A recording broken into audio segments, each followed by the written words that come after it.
Los trabajos y los días, un espacio para el humano trasegar, entrevistas y conversaciones sobre la vida, sus trabajos y sus días. Una producción de Olga, Lucía, Echeverri Gómez para UN Radio 100.4 FM de Medellín.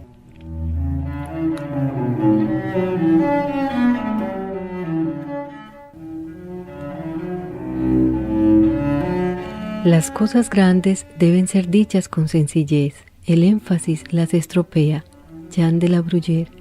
Cordial saludo a todos los que nos sintonizan en este programa Los trabajos y los días. Continuamos conversando con el escritor Gustavo Arango, profesor de Español y Literatura Latinoamericana en la Universidad del Estado de Nueva York, en Oneonta, con un montón de reconocimientos merecidísimos y una obra cada vez más sólida y más hermosa que invito a todos los oyentes a que lo busquen. Gustavo Arango, lo pueden digitar en cualquier buscador de Google, lo pueden encontrar en la librería de la editorial Universidad Pontificia Bolivariana. En algunas otras librerías hay otras obras suyas publicadas por otra editorial de la cual ahorita hablaremos. En todo caso, este es un programa, continuamos con los trabajos y los días del escritor Gustavo Arango. Yo feliz de poderlo tener por fin en este programa, y ya que empezamos a hablar de su periplo de escritor desde que era muy joven, y ya estábamos en la primera obra que él sacó, la otra famosa de Un ramo de no me olvides, continuemos entonces un poco como en ese orden, Gustavo, aunque por supuesto hay tantas preguntas que se le puede hacer a un escritor de su naturaleza. Además, usted es un escritor que nos enorgullece en el exterior, porque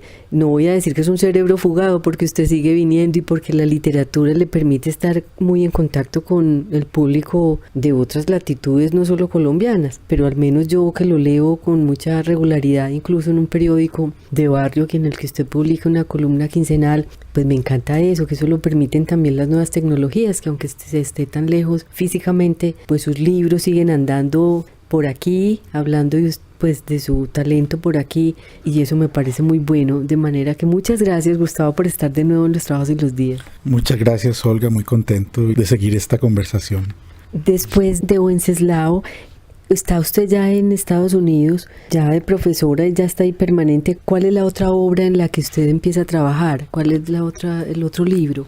Creo que se me ha pasado uno que también me parece que es significativo. Antes de irme a los Estados Unidos, en Cartagena, como te decía, interrumpí la primera novela que estaba escribiendo para hacer el libro sobre García Márquez, pero también alcancé a publicar un libro de cuentos que publicó la alcaldía de Cartagena, que se llama Su última palabra fue silencio. Como anécdota curiosa, la semana pasada en una librería de viejo encontré un ejemplarcito de ese libro que ya tiene 25 años. Salió en 1993 y para mí fue también muy significativo porque realmente fue mi primera obra literaria publicada, etc. ¿Y es una colección de cuentos? Sí, se llama Su última palabra fue silencio. Y bueno, cuando ya me voy a los Estados Unidos, entonces tenía esa colección de cuentos, el libro sobre García Márquez, la experiencia como columnista y todo lo demás, y esa novela que finalmente fue mi primera novela, que se llama Criatura Perdida, que solo la publiqué en una edición, digamos, una autoedición para regalarles a los amigos. Esa novela no se ha publicado en Colombia. Pero ya en los Estados Unidos, como te decía, tenía todo ese tiempo, ese espacio que no tenía en Colombia, y la actividad creativa se incrementó muchísimo, y entonces empecé a escribir otra novela que se llama La risa del muerto, que la terminé en el 2002, justo cuando estaba terminando mi maestría, y logré ganar un premio allí en Nueva York y la publicaron en la República Dominicana. Entonces ya sería la segunda novela que escribí recién llegado a los Estados Unidos. Cuando ahora le decía a los oyentes que lo pueden buscar, la editorial Pontificia Bolivariana le ha publicado mucho, pero usted también tiene con Ediciones B, en otras librerías de la ciudad también se puede encontrar Santa María del Diablo, sí. O cuál otra novela de las suyas puede estar que no esté en la librería de la UPB. Serían las novelas que publicó Ediciones B. En el 2014 publicaron Santa María del Diablo, que es una versión literaria de la historia de la primera ciudad que los españoles fundaron en tierra firme, que fue pues esa famosa Santa María de la Antigua del Darién. Solamente duró 15 años, pero en esos 15 años está retratado no solamente la crueldad de la conquista, los enfrentamientos entre españoles, sino casi que la identidad de lo que es Latinoamérica hasta hoy. Corrupción, la violencia, las injusticias injusticias, tantos atropellos, todo eso es como el ADN de Latinoamérica en la historia de una ciudad que solamente duró 15 años. Y Resplandor, que es una búsqueda personal todavía mucho más larga, que es una novela que me tomó probablemente 20 años escribir, que salió en el 2016. También en Ediciones B. También con Ediciones B. ¿Y sí. El origen del mundo con qué editorial salió? Bueno, sí podemos retomar el orden que traíamos. La segunda novela, que fue La risa del muerto, después de eso escribí una novelita corta que se llamaba El país de los árboles locos, que también fue editada por la UPB, pero que ya no se consigue. Y después de haber publicado El país de los árboles locos, me dediqué a escribir una novela que se llama El origen del mundo. La verdad es que la tenía terminada desde los 2006. Y esa novela quedó finalista del Premio Ralde en España. Pero como que no encontraba un editor, no sabía muy bien qué hacer con ella y la tuve guardada en un cajón como 3 años. Hasta que en el 2010 encontré una convocatoria en México que se llamaba Premio Bicentenario de Novela. La revisé, le hice algunas correcciones, mandé la novela y dio la casualidad de que ganó el premio en México de ese Premio Bicentenario, que era convocado por Ediciones B México con motivo del Bicentenario de la Independencia de México. Curiosamente, en México estaban sorprendidos que el ganador fuera colombiano, pero se les había olvidado poner en las bases que los autores tenían que ser mexicanos. Madre mía, pero entonces ese olvido lo salvó porque igual le dieron el premio. Claro, estuve en Guadalajara, recibí el premio, todo lo demás, ¿por qué el premio bicentenario es para un colombiano? Si era supuestamente dirigido a los mexicanos. Bueno, pues esas cosas curiosas que tiene Pero bueno, al final Latinoamérica somos todos tan hermanos, tan parecidos en nuestras circunstancias sociales, que tampoco hay una gran diferencia. Y todos estábamos un poco en el plan de bicentenarios y todo eso. Entonces, no, fue muy bonito, una experiencia muy bonita. Ediciones B hizo una edición numerosa, 4,000 ejemplares en México. Y a raíz de eso, Ediciones B Colombia se interesó en el libro. Entonces el libro, una edición colombiana de la misma novela del origen del mundo, apareció en la Feria de Bogotá del 2011. O sea que esa es digamos la novela que más éxito ha tenido, porque se publicó en México, se publicó en Colombia. Sí. Y ha tenido muy buena difusión. Además, pues tiene un nombre que coincide con la famosa obra de este pintor francés, que en este momento no recuerdo el nombre, pero que es bellísima, que es muy polémica, una pintura hermosa de un desnudo femenino, justamente como del pubis femenino. En cierto modo es un homenaje a esa pintura. Como cosa curiosa, tuve la suerte en el año 95, después de haber terminado de escribir Un ramo de no me olvides, me gané una beca para un curso de verano en España, y entonces el Universal me ayudó por haber publicado este libro y todo eso, y entonces pude hacer un viaje a España y a París. Visité el Museo d'Orsay en el verano del 95 y la pintura acababa de ser exhibida por primera vez al público como 2 o 3 semanas antes. O sea, fue casi que la primicia por accidente. Yo ni siquiera sabía que la pintura existía, pero me impactó mucho y me pareció bonita, directa, y el título es maravilloso, El origen del mundo. Entonces esa fue una escena que incorporé dentro de la novela. El personaje, el protagonista de la novela, que tiene mucho de mi propia experiencia, se llama Magnífico Delgado. Es un profesor de literatura en los Estados Unidos y todo lo demás. Recuerda cuando vio aquella pintura, y entonces hay una especie de homenaje a ese cuadro de un tocayo, Gustave Courbet, que recientemente salió la noticia de que habían identificado quién era la modelo que había posado para el cuadro. O sea, que el cuadro sigue dando de qué hablar. Pero entonces, ¿el nombre de la novela de alguna manera tuvo que ver con el cuadro, o fue una casualidad que después llegara, desde el principio tuvo que ver con la pintura de Gustave Courbet, su tocayo? Sí, mi tocayo. No, es un homenaje al cuadro, sí. De hecho, el cuadro lo conocí en el 95, pero El origen del mundo solo lo escribí 10 años después. Y justamente con esa intención, porque es una novela que explora un tema que es complicado. Yo como profesor he pensado mucho en esa ironía que representa para un profesor envejecerse siempre rodeado de personas jóvenes. Incluso yo lo comparo un poco con la historia, ¿recuerdas el retrato de Dorian Gray? Que Dorian Gray se quedaba siempre joven y todo el mundo se envejecía. Pues el profesor se envejece y todo el mundo se queda joven, porque van llegando siempre nuevas generaciones. Y eso a veces puede ser una gran tortura con tantas mujeres bellas para un profesor que se está envejeciendo. Entonces quise explorar un poco esas contradicciones, esas tensiones que se dan entre un profesor que se empieza a sentir viejo y que está rodeado de mujeres jóvenes y bellas que son las estudiantes. Obviamente es un tema polémico, tiene que ser tratado como con mucha delicadeza, pero me parece que se logró. Real.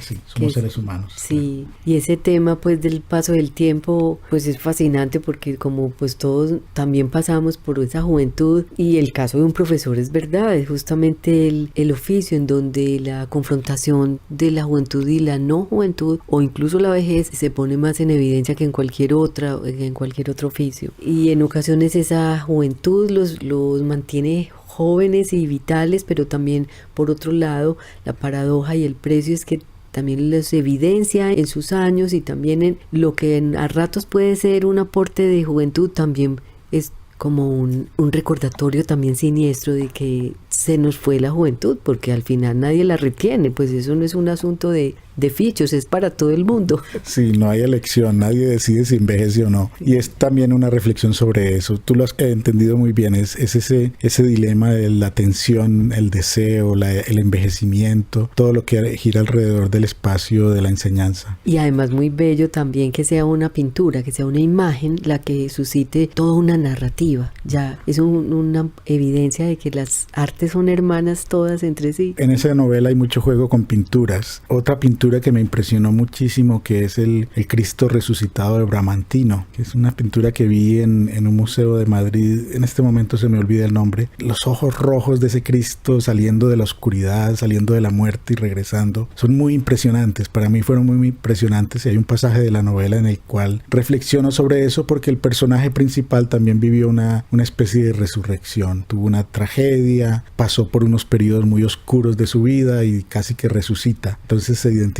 un poco con ese Cristo resucitado de Bramantino. Entonces esas reflexiones sobre la pintura son muy interesantes, sobre lo visual en un texto literario. El libro que me tiene a mí absolutamente fascinada, que yo le decía ahora antes de que empezáramos a grabar, en algunos casos hay libros que a mí me provoca como comprar por bultos y tirarlos como desde un helicóptero para que todo el mundo, por supuesto en un imaginario de que caigan intactos y no se dañen, para que la gente, el máximo de personas que pudiera llegar a esos libros los leyera. Vida y milagros de una lengua muerta, que es el último libro que yo compré suyo en la pasada fiesta del libro de Medellín, editado también por Bolivariana. Me tiene encantada porque he encontrado una belleza en la prosa del ensayo, también una gran plasticidad literaria y unos temas y una hondura para el tratamiento de ellos que yo digo, por favor, esto lo tiene que leer mucha gente, y sobre todo mucha gente que tiene que ver con la vida de la literatura y las clases. Sería excelente porque son de esos libros que no solamente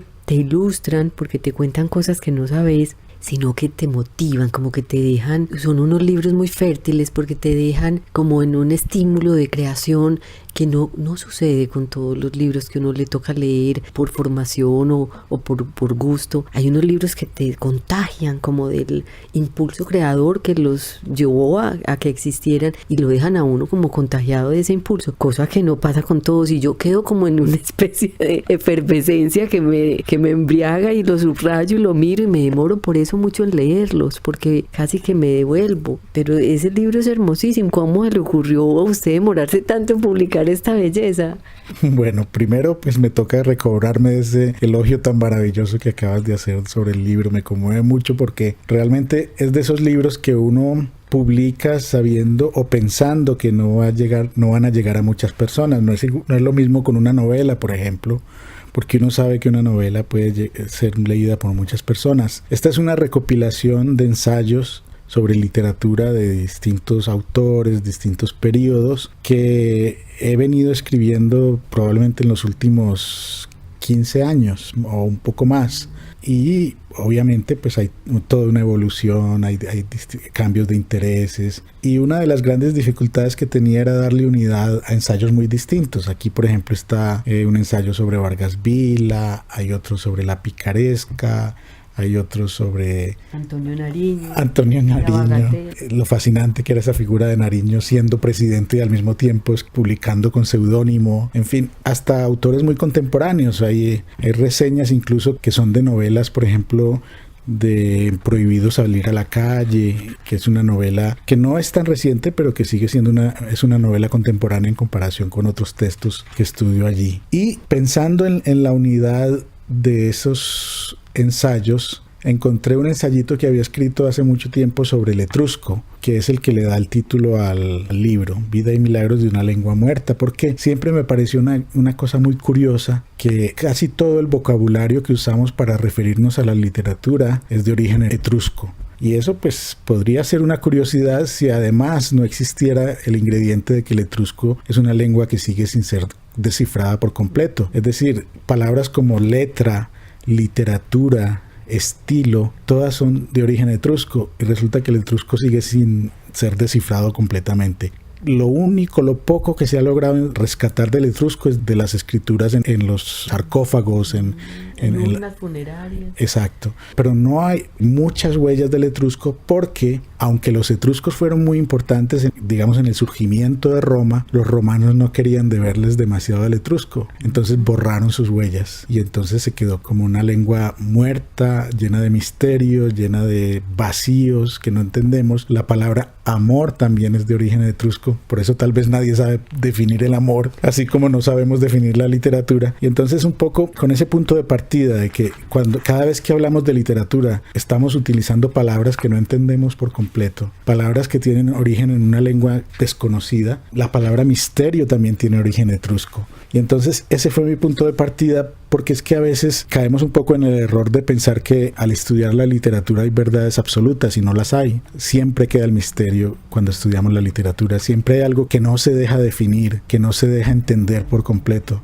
Y ese era como el ensayo inicial que después me permitió estudiar distintos autores y distintas épocas. Pero de las cosas más fascinantes de ese ensayo es enterarse uno de que el etrusco también tenía una gran fascinación sobre los secretos y sobre una especie como de lenguaje cifrado también. En lo poco que usted nos alcanza, pues usted nos narra muy bien lo poco que se sabe del etrusco, pero nos alcanza a dar a entender que ese etrusco también tenía una fascinación por lo misterioso, por lo secreto, por lo sibilino, por lo mágico, y eso me sorprendió mucho y me encantó porque de alguna manera es como una desconfianza que también tuvieran los etruscos, pues se me ocurre pensar a mí sobre la palabra escrita, donde no todo puede ser dicho, porque aunque queramos no lo podemos hacer. Entonces eso al final usted termina hasta concluyendo pues que todavía es un misterio pues esa lengua, pero digo yo que es un destino hasta muy digno de una lengua tan misteriosa y mistagoga, pues amante de los misterios y tan oculta, pero a la vez interesante pensar que quizá esa confianza en la palabra que ahora pareciéramos tener en las lenguas vivas como tan absoluta, es bueno de vez en cuando pensar que no es tan absoluta, porque al final toda palabra, aún no solo en el caso del etrusco y las lenguas muertas,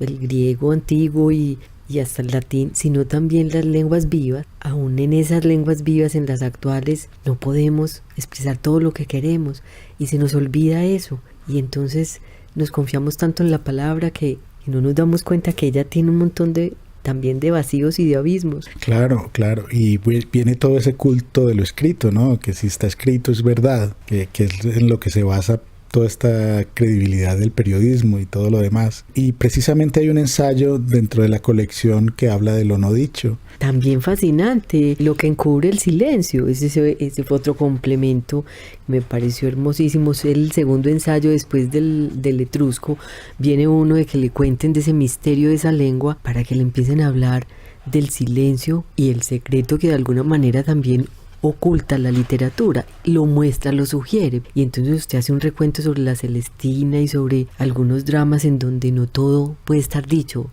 no todo se dice, pero eso es fascinante, a mí eso me resulta encantador. Claro que sí, y ese ensayo, lo que encubre el silencio, se refiere a la novela picaresca, y realmente esa época juega mucho con lo no dicho, entre otras cosas porque existía la Inquisición, y entonces muchas veces se decía, pero entre líneas, se decía insinuando, Y si vamos a ver, buena parte del valor que tiene la obra de Cervantes es justamente esa astucia para decir sin decir, para insinuar sin caer en los problemas, en los líos con la Inquisición.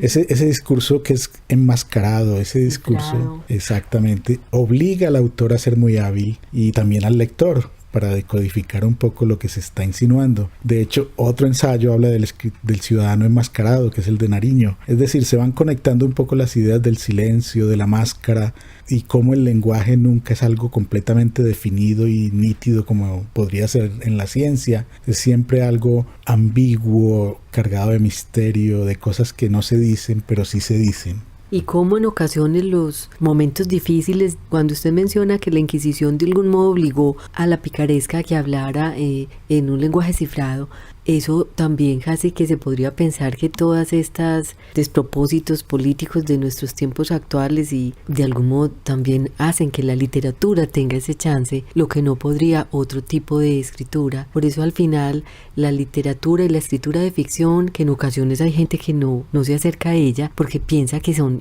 puros inventos, no se da cuenta que la verdadera historia de una época y de un tiempo la narra más la literatura que los historiadores.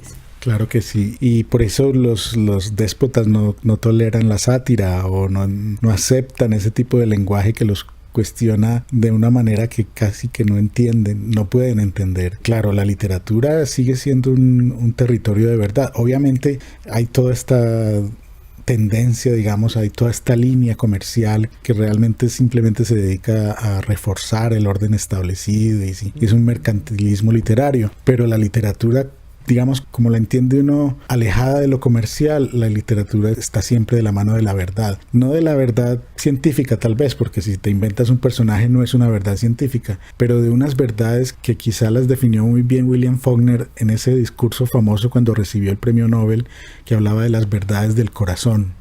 Es decir, tú puedes crear una historia completamente ficticia, pero si el texto no está en consonancia con las verdades del corazón, es un texto que no tiene ningún valor. ¿Y cuáles son esas verdades del corazón? Él hace su enuncia, ¿no? La piedad, la compasión, el sacrificio, el amor, todas esas cosas que nos mueven a todos independientemente de la época, del sistema social en el que estemos. Esas verdades del corazón son las que la literatura siempre está buscando y expresando. Y está revelando, sobre todo, y es verdad, tenemos que hacer énfasis en una literatura como de un camino auténtico, de un recorrido. Esas verdades del corazón es la que revela la buena literatura, la imperecedera, porque pues la de ocasión y la de libro mercancía, pues no, esa pues seguramente se olvidará. Puede que confunda a algunos lectores y les haga creer que eso es literatura, lectores pues neófitos, pero la literatura definitivamente es como un camino pedregoso, cuando se camina desde la revelación de esas verdades del corazón. Claro, y aquí voy a citar a una amiga mía, que es Olga Echeverri, en una conversación que no quedó grabada entre los programas, cuando decía que la literatura hay que buscarla debajo de las piedras. Es un arte pedregoso y hay que buscarlo debajo de las piedras. No necesariamente es el que más brilla en su momento, pero precisamente porque corre el riesgo de decir verdades, a veces intentan ocultarla o marginarla un poco. O invisibilizarla, la buena, por el ruido del libro boom, del libro espumoso, pero ahí va quedando. Es muy interesante cómo en su caso un escritor pasa por tantos momentos creativos. ¿Usted tiene como algún sistema, algún método que nos pueda contar de pasar de uno a otro? ¿Cómo sucede? ¿Cómo escribe? Porque no es lo mismo escribir una novela que escribir un ensayo, que escribir una columna de periódico. Bueno, pues si alguien ve cómo está mi casa, diría que es el desorden total, y probablemente muchos de los oyentes tendrán las casas en desorden, pero si son desordenados también pueden decir, yo encuentro las cosas, yo sé dónde están. Entonces tal vez no podría decirte cuál es el método, pero he podido un poco aprender a manejar estas voces múltiples y me parece interesante poder escribir con esas distintas frecuencias, la del ensayo, la de la nota de prensa un poco más ligera, pero igual se pueden decir cosas muy interesantes en la nota de prensa, o la del texto literario de ficción. Digamos que el origen de todo eso es una gran necesidad de expresión personal, simplemente que tenido la gran suerte de encontrar salida de distintas maneras. Por ejemplo, al hacer mis estudios de doctorado en los Estados Unidos, que los terminé en el año 2004, mi tesis fue sobre el tema del absurdo. El título del libro es El más absurdo de todos los personajes, y me dediqué a explorar narrativa latinoamericana donde el protagonista fuera un escritor, pero además donde el protagonista fuera un escritor absurdo. Entonces encontré los escritores de Onetti, encontré, por ejemplo, a Ángela Vicario escribiéndole cartas a nadie, porque este hombre no las recibía o no las leía, el coronel Aureliano Buendía quemando sus poemas. Esos son autores absurdos. Y resulta que después de hacer toda esa exploración, Felisberto Hernández con sus alter egos que escriben cuentos y los leen en público, Cortázar con su, ¿cómo se llama este hombre de Enrayuela que escribe sobre literatura y que tuvo un accidente? Morelli es otro escritor absurdo, y empecé a hacer como una especie de panorama general de la literatura latinoamericana donde hay personajes que son escritores, pero escritores absurdos. Cuando terminé la tesis descubrí algo muy elemental, y era que yo estaba tratando de entender mi propia obra. No era que estaba tratando de entenderlos a ellos, sino que estaba tratando de entender por qué escribía. De manera que finalmente cuando uno hace una excursión al ensayo, por ejemplo, lo que está haciendo es tratando de entender su propio proceso creativo, pero desde otra perspectiva. Muy interesante. Por el momento me toca despedir este segundo programa, esperando a encontrar a todos mis oyentes el próximo martes, pero también a usted, escritor Gustavo Arango. Espero antes de que se vaya poder conversar con usted al menos en otro programa, porque yo sé que habría temas para montones, pero al menos en el próximo programa sobre muchos otros asuntos que nos puede aconsejar a los oyentes que les interesa la escritura, qué autores lee, qué poetas lee, y si ha incursionado por supuesto también en ese género, pero ya hablaremos en el próximo programa sobre eso. Muchísimas gracias, Olga. A usted, Gustavo Arango, escritor. En los controles técnicos, Jorge Benjumea. Realización y presentación, Olga, Lucía, Echeverri, Gómez. Sigan en sintonía de 100.4 FM, UN Radio, emisora cultural de la Universidad Nacional de Colombia. Las cosas grandes deben ser dichas con sencillez. El énfasis las estropea. Jean de la Bruyère.